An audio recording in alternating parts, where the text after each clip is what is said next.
Դատախազությունը պատրաստվում է Վճռաբեկ դատարանում բողոքարկել մեր ձևով շարժման անդամ փաստաբան Ռուբեն Մխիթարյանի եւ Վարդան Ղուկասյանի եղբոր թորան Նարեկ Ղուկասյանի նկատմամբ ընտրված խափանման միջոց կալանքը վերացրած վերաքննիչ քրեական դատարանի որոշումները։ Նրանց երկուսին էլ ձերբակալել էին Վարդան Ղուկասյանի ձերբակալության օրը Գյումրի քաղաքի Վարդանանց հրապարակում զանգվածային անկարգություններ եւ արդարադատության իրականացմանը միջամտելու համար։ Իդեպ վաղը ժամը 13:00-ին մեր ձևով ժողովրդական շարժման Երևանյան գրասենյակում կկայանա շարժման անդամ փաստաբան Ռուբեն Մխիթարյանի եւ նրա փաստաբանական խմբի անդամ Լիաննա Գասպարյանի մամուլի ասուրիսը։ Ռուբեն Մխիթարյանը 3 է ազատ արձակվել։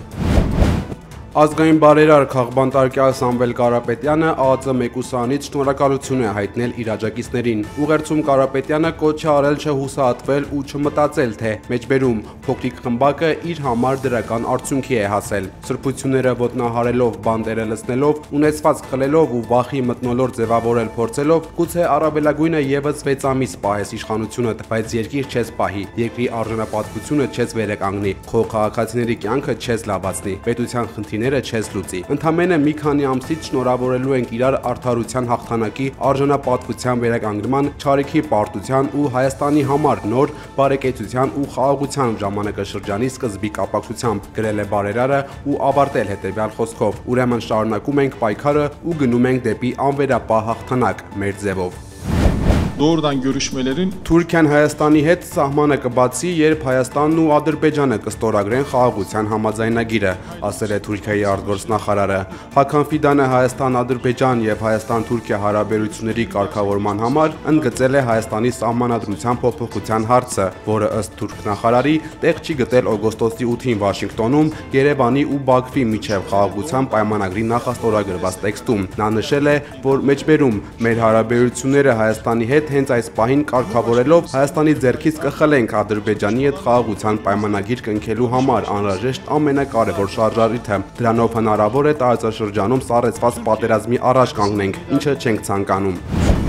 Մինչ Թուրքիան եւ Հայաստանը խոսում են խաղաղության ու երկկողմ սահմանների բացման մասին, օկուպացված Արցախում Ալիևյան բռնապետությունը բացի եկեղեցիներից քանդում է նաեւ մզկիթները։ Արցախի մշակութային ժառանգության օմբուդսմեն Հովիկ Ավանեսովը հրապարակել է արբանյակային ու արխիվային լուսանկարներ, հստակ ցույց տալով մզկիթի անհետացումը։ Ավանեսովը նկարներին կից գրել է. մեջբերում խնդիրը ազգային պատկանելությունը չէ, այլ պետական դարձած մոտեցումը, որը միտված է տարածքային քաղաքական բռնազավթումը ամրապնդել մշակութային Չավայրի յուրացման եւ ոչնչացման միջոցով։ Ամենայն հայոց կաթողիկոսը հանդիպել է Գուգարաց թեմի հոգևոր սպասավորների հետ։ Հայոց հայրապետը եկեղեցականներին հորդորել է աներկյուղ ու հոգևոր կոչման բարձր գիտակցությամբ իրենց ծառայությունը բերել ազգի զավակներին, նրանց համախմբել եկեղեցու կամարների ներքո, ասված է Մայրաթորի հայտարարությունում։ Մայրաթորի տեղեկատվական համակարգի տնօրեն Տեր Եսայի Քահանա Արթենյանն էլ Մայրաթորի Բաքում մեր գործընկերոջ հետ զրույցում անդրադարձել է վաղ շաբաթ խոշորացված համայնքի ավականու ընտրություններից հետո վարչապետ Փաշինյանի այն հայտարարությանը, որով Փաշինյանը ընտրության արդյունքները կանաչ լույս էր համարել եկեղեցու վրա հարձակման համար։ Պարզ իրողություն է, որ վաղաշաբաթ խոշորացված համայնքի ընտրությունները որևէ կապ չունեն վեապարի կամ Մայրաթոր Սուրբ Էջմիածնի առաքելության հետ կամ որևէ հոգևորականի հոգևոր առաքելության։ Դրանք քաղաքական պրոցեսներ են եւ մեկը մյուսի հետ կապելը կարծում եմ անպատշաճ է եւ դատապարտելի է, որովհետեւ ասել, որ վաղարշաբաթին ընտրելով այսինչ կամ այնինչ քաղաքական ուժին կամ տեխնացուին եւ դա նաեւ մի տեսակ կանաչ լույս է վառելու Մայրաթորի վրա հարձակման կամ Մայրաթորի վրա գրող կազմակերպելուն, իհարկե դա միանշանակ դատապարտելի է եւ անիմաստ ենթադրություններ են։ Հայաստանի վարչապետը այս շաբաթ Կիրակնորյա պատարագի կմասնակցի Արարատի մարզի Արարատ գյուղում, որտեղ Սուրբ պատարագը մատուցելու է Տեր Երվանդ Քահանա Բաբայանը։ Առաջիկա Կիրակի օրը, նոյեմբերի 23-ին Արարատի մարզի Արարատ գյուղի Սուրբ Հակոբ եկեղեցում կմասնակցեմ Տեր Երվանդ Քահանա Բաբայանի ձեռամբ մատուցվող Սուրբ եւ անմահ պատարագի։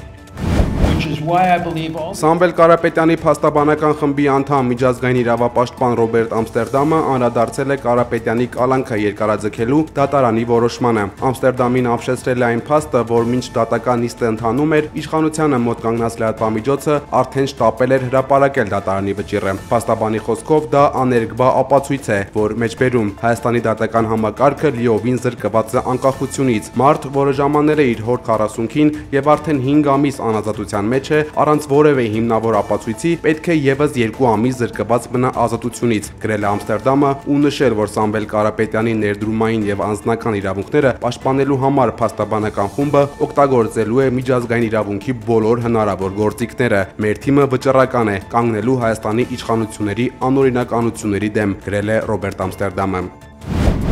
Գյումրու ավականու անդամները մանդատը վայր դնելու դիմումներ են ներկայացրել, հայտնել է թիվ 31 ընտրատարածքային ընտրական հանձնաժողովը։ Մանդատներից հրաժարվելու եւ դրանց փոխարեն նորը տրամադրելու գործընթացը սկսվել է Գյումրիի քաղաքապետարանում հոկտեմբերի 20-ին իրավապահ մարմինների իրականացրած հատուկ գործողություններից հետո։ Կալանավորումների պատճառով խախտվել է կոմունիստական կուսակցության խմբակցության ավականու կազմը։ Այժմ փաստացի ավականու աշխատանքում լիարժեքություն չկա։ Մանդատների խնդիր են առաջ եկել ոչ միայն կոմունիստական կուսակցությունում, այլ նաև մեր քաղաքը կուսակցությունների դաշինքում։ Քվորում ապավելու համար ընդդիմության է անհրաժեշտ է 17 մանդատ։ Ավականու մեկ նիստ արդեն չի կայացել քաղաքացիական պայմանագիր կուսակցության ավականու նիստին չներկայանալու պատճառով։ Ըստ օրենքի, եթե ավականին 3 ամիս նիստ չգումարի, այն կլուծարվի եւ կնշանակվեն նոր ընտրություններ։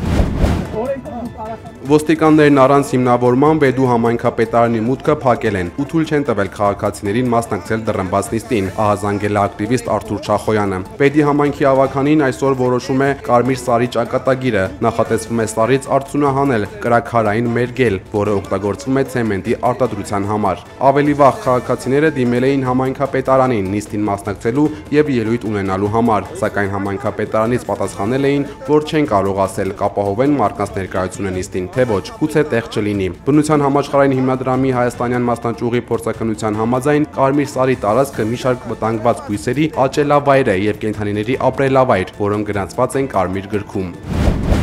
Երևանի նախկին քաղաքապետ ԱԺ պատգամավոր Տարոն Մարգարյանի գույքերի եւ դրամական միջոցների վրա կալանք է դրված, հայտնել է Հայաստանի Հանրապետության գլխավոր դատախազությունը։ Տարոն Մարգարյանից ու նրան փոխկապակցված անձանցից դատախազությունը պահանջում է բռնագանձել ավելի քան 2 միլիարդ դրամի գույք ու դրամական միջոցներ։ Ըստ դատախազության նախկին քաղաքապետը շահադիտական եւ անձնական այլ շահագրգռվածություններից ելնելով չարաշահել է իր պաշտոնեական լիազորությունները, ինչպես նաեւ այլ անձանց օժանդակությամբ իշխանական ծառայողական լիազորությունները եւ դրանցով պայմանավորված ազդեցությունն օգտագործելով օրինականացրել է հանցավոր ճանապարհով ստացված առանձնապես խոշոր չափերով գույքը։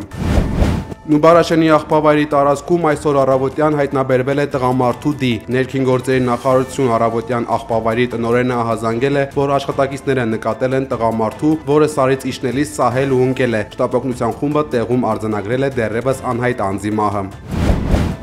Լորիում անչափահաս որդին դանակով փորձել է սպանել հորը, հայտնել է քննչական կոմիտեն ու նշել, որ պատճառը հոր կողմից անչափահասի մորը պարբերաբար վիրավորանքներ հասցնելն ու ծեծի ենթարկելն է եղել։ Տղան դանակով 1 տասնյակից ավելի հարվածներ է հասցրել քնած հոր մարմնի տարբեր մասերին, բայց հայրը արթնացել է եւ խլել դանակը որդու ձեռքից։ Անչափահասի նկատմամբ հարուցվել է հանրային քրեական հետապնդում։ Մերձավոր ազգականի կողմից սպանության փորձը հոդվածով որպես խափանման միջոց կիրառվել է տնային կալանքը։ Ուկրաինայի նախագահ Վլադիմիր Զելենսկին ժամանել է Թուրքիա հանդիպելու երկրի նախագահ Ռեջեփ Թայիփ Էրդողանի հետ։ Կիևը եւ Մոսկվան պաշտոնապես մի քանի փուլ ուղիղ բանակցություններ են անցկացրել Թուրքիայում գարնանը, սակայն գործընթացը հուլիսից ի վեր սառեցվել է։ Նախքան հանդիպումը Զելենսկին հույս է հայտնել վերսկսել դիվանագիտական գործընթացը։ Ուկրաինան պատրաստվում է մշակել կոնկրետ լուծումներ, որոնք կառաջարկվեն միջազգային գործընկերներին, ասել է նա։ Այս հայտարարությանը զուգահեռ Կրեմլից հստակեցրել են, որ ռուսական կողմը չի մասնակցելու Ստամբուլում կայանալիք քննարկումներին։ Ավելի վաղ նախատեսված էր եռակողմ հանդիպում, սակայն Թրամփի հատուկ բանագրած Ուիտքոֆը հետաձգել է Թուրքիա կատարելիք իր այցը։ Սրան զուգահեռ չհայտարարված այցով Կիև են ժամանել Պենտագոնի բարձրաստիճան պաշտոնյաներ։ Ռուսական կողմն անօդաչու թռչող սարքերով հարվածել է Լվովին և Տերնոպոլին։ Հարվածների հետևանքով վնասվել են բնակելի շենքեր, էլեկտրակայան, օգտագործվել են կալիբր թևավոր հրթիռներ, կինժալ գերձարնային հրթիռներ, շահեդ անօդաչու թռչող սարքեր։ Պայթյուններ են որոտացել նաև Խմելնիցկիի, Իվանո-Ֆրանկովսկի, Օդեսայի, Կիևի, Դնեպրի և Նիկոլաևի մարզերում։ Ուկրաինայի նախագահ Վլադիմիր Զելենսկին կադրեր է հրապարակել և գրել, որ ռուսական զինուժն այնտեղ արձակել է շուրջ 48 հրթիռ։ Ռոսատոմը պատրաստվում է Եգիպտոսում Էլ-Դաբաա ատոմային էլեկտրակայանի առաջին էներգաբլոկի մոնտաժման փուլին։ Կադրերում երևում է, թե ինչպես են սարքավորումները տեղափոխում կայանի շինհրապարակ, որտեղ շարունակվում են ապագա կառույցների աշխատանքները։ Ռոսատոմի մամուլի ծառայությունը հավելել է, որ VVR 1200 տիպի ռեակտորը արտադրվել է Իժորա գործարանում։ Այն Եգիպտոս է տեղափոխվել ծովով Սանկտ Պետերբուրգից 20 օրում։ Երկրորդ էներգաբլոկի ռեակտորի տեղադրումը նախատեսված է 2026 թվականի երկրորդ եռամսյակում։ Էլ-Դաբաա այգի շինհրապարակը գտնվում է Միջերկրական ծովի ափին, Կահիրեից մոտ 350 կիլոմետր հեռավորության վրա։ Կայանը ներառելու է ռուսական VVR 1200 ռեակտորներով 4 էներգաբլոկ, ինչը Եգիպտոսին կդարձնի տարածաշրջանի միակ երկիրը, որն ունի 3+ սերնդի ռեակտորներ։ ԱՄՆ նախագահ Դոնալդ Թրամփը Սպիտակ տանն ընդունել է Սաուդյան Արաբիայի թագաժառանգ Մոհամմեդ բին Սալմանին։ Թրամփը հաստատել է ԱՄՆ-ն F-35 կործանիչներ կվաճառի Սաուդյան Արաբիային, ինչպես նաև 300 հատ ամերիկյան տանկ։ Սպիտակ տան առաջնորդը Սաուդյան Արաբիան անվանել է ՆԱՏՕ-ի անդամ չհանդիսացող խոշոր դաշնակից։ Թագաժառանգ Սալմանին ասել է, որ իր երկիրը կավելացնի ներդրումները Միացյալ Նահանգներում 600 միլիարդից հասցնելով $1 տրիլիոն։ Հանդիպումից հետո թագաժառանգի պատվին կազմակերպված ճաշի ընթացքում Թրամփն իր ելույթում անդրադարձել է Գազայի խաղաղության համաձայնագրին։ Միավորված ազգերի կազմակերպությունը ընդունեց Գազայում խաղաղության իմ ծրագիրը։ Կարծում եմ կարելի է ասել միաձայն։ Չինաստանը եւ Ռուսաստանը դեմ էին դրան, սակայն ընդունեցին այն, չքվեարկեցին։ Այնպես որ մենք գնահատում ենք դա, քանի որ մեկ բացասական քվեարկություն եւ այն տեղի չի ունենում։ Մարդիկ ցնցված էին տեսնելով, որ ծրագիրը հաստատվել է եւ դա մեծ պատիվ էր։ Այն ֆանտաստիկ է լինելու, կտեսնեք։ Միջոցառմանը ներկա են եղել նաև աշխարհահռչակ ֆուտբոլիստ Պորտուգալիայի եւ Ալ Նասրի հարձակվող Քրիստիանո Ռոնալդուն եւ Իլոն Մասկը։ Իսրայելի օդային հարձակման հետևանքով Լիբանանի հարավում գտնվող Պաղեստինի փախստականների ճամբարում ավելի քան 13 մարդ է զոհվել։ Իսրայելական բանակը պնդում է թիրախավորել է պաղեստինյան Համաս խմբավորման այն անդամներին, որոնք եղել են ճամբարի մարզավարժական կենտրոնում։ Համասը հերքել է Իսրայելի պնդումները, դրանք որակելով կեղծիք, եւ նշել, որ կազմակերպությունը Լիբանանի փախստականների ճամբարում ուսումնական կենտրոններ չունի։ I would like to thank President Trump. Աշխարհահռչակ ռեպեր Նիկի Մինաժը շնորհակալություն է հայտնել ԱՄՆ նախագահ Դոնալդ Թրամփին Նիգերիայում քրիստոնյաներին պաշտպանելու համար։ ՄԱԿ-ում անցկացվող միջոցառման ընթացքում Մինաժը հաստատել է, որ Նիգերիայում քրիստոնյաները հետապնդվում են, եկեղեցիները այրվում եւ ընդգծել Թրամփի ջանքերը այդ խնդիրը լուծելու համար։ 42-ամյա ռեպերը նշել է, որ Նիգերիայում քրիստոնյաներին պաշտպանելու կոչը ոչ թե պառակտելն է, այլ մարդկությանը միավորելը։ Նիգերիայի նախագահն ասել է, որ տարածված բռնությունն ազդեցություն ունի բոլորի վրա, անկախ ծագումից կամ համոզմունքներից։ I would like to thank President Trump. Աշխարհահռչակ ռեպեր Նիկի Մինաժը շնորհակալություն է հայտնել ԱՄՆ նախագահ Դոնալդ Թրամփին Նիգերիայում քրիստոնյաներին պաշտպանելու համար։ ՄԱԿ-ում անցկացվող միջոցառման ընթացքում Մինաժը հաստատել է, որ Նիգերիայում քրիստոնյաները հետապնդվում են, եկեղեցիները այրվում եւ ընդգծել Թրամփի ջանքերը այդ խնդիրը լուծելու համար։ 42-ամյա ռեպերը նշել է, որ Նիգերիայում քրիստոնյաներին պաշտպանելու կոչը ոչ թե պառակտելն է, այլ մարդկությանը միավորելը։ Նիգերիայի նախագահն ասել է, որ տարածված բռնությունն ազդեցություն ունի բոլորի վրա, անկախ ծագումից կամ համոզմունքներից։ Կամչատկայում մայր արջը իր 2 ձագերի հետ գողություն է կատարել, ձկնորսից խլելով նրա ամբողջ որսը։ Կադրերում գիշատիչները ոգևորությամբ կուլ են տալիս ձուկը, ապա դուրս գալիս ճանապարհ կարծես ոչինչ չի պատահել։ Ձկնորսն ասել է, որ 20-ից ավելի որս է ունեցել, երբ նկատել է անկոչ հյուրերին։ Նա իրեն բախտավոր է համարել, քանի որ արջերը պարզապես աննկատ վերցրել են ուտելիքը, առանց վնասվածքներ հասցնելու։